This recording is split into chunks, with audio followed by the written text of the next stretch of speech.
Okay guys, here's a little information about restrictors. You can see here's some thermostats.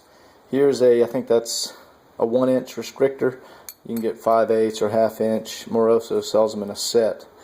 But on a Pontiac engine, when the thermostat is closed, there is a coolant bypass. So coolant returns into the front of the intake here, and if that thermostat is closed, the coolant flows down through here and through a little hole in the back of the water pump. And that way it bypasses the radiator and it flows directly back into the pump and then back into the engine.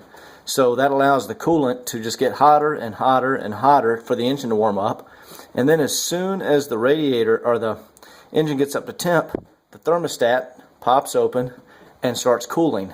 And the bypass is always flowing into the pump. Well, if you block off this, a lot of people do in racing applications or just because it's leaking, there's a little O-ring gasket. And let me get the gasket to show you. There's an O-ring gasket. Looks like that. This is an old one, but this goes on the intake and presses up and seals against the back of the water pump. Well, this will leak a lot of times on Pontiacs. Just drip coolant down on top of your, what do you call it, the valley pan. So that's blocked off. Well, in cold weather, if you run a restrictor, the engine just really won't get up to temp. So a myth on the internet is to say remove the restrictor and drill just a couple of 1/8 inch holes. Some people say 3/4 inch holes. There's various things. So I've tried both.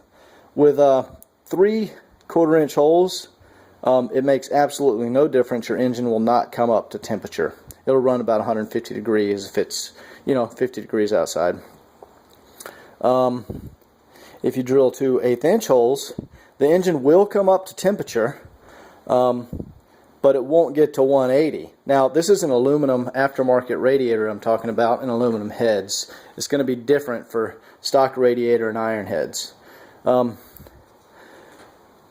But in cold weather, this does not, the restrictor will not work, and drilling holes will not work your engine.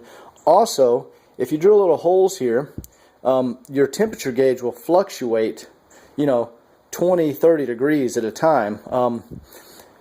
When you're idling, it'll come up to temperature, 160, 170 in cold weather. But then once you start driving, traffic in the city or whatnot, when you start moving, the bypass holes allow coolant to, those little bitty holes allow enough coolant to get into the radiator and to circulate through the engine, and your engine temperature will drop.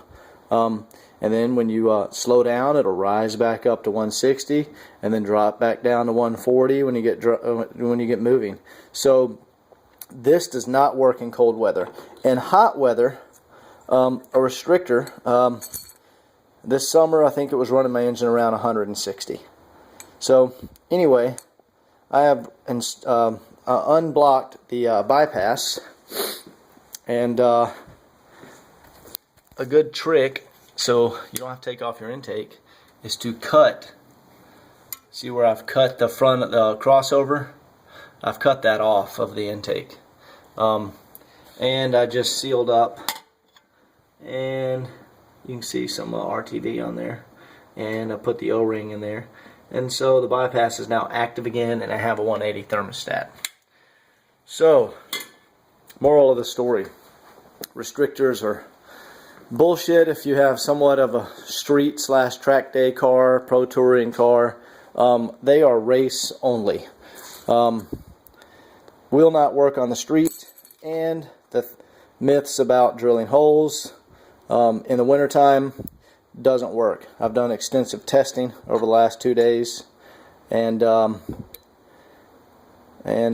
temperature gauge will fluctuate, and the engine just doesn't know what's It doesn't know what's going on. It's cool, it's hot, it's cool, it's hot. You need the bypass open and a thermostat. Go figure. Pontiac designed it that way, and we don't know better than the Pontiac engineers. Thanks for watching.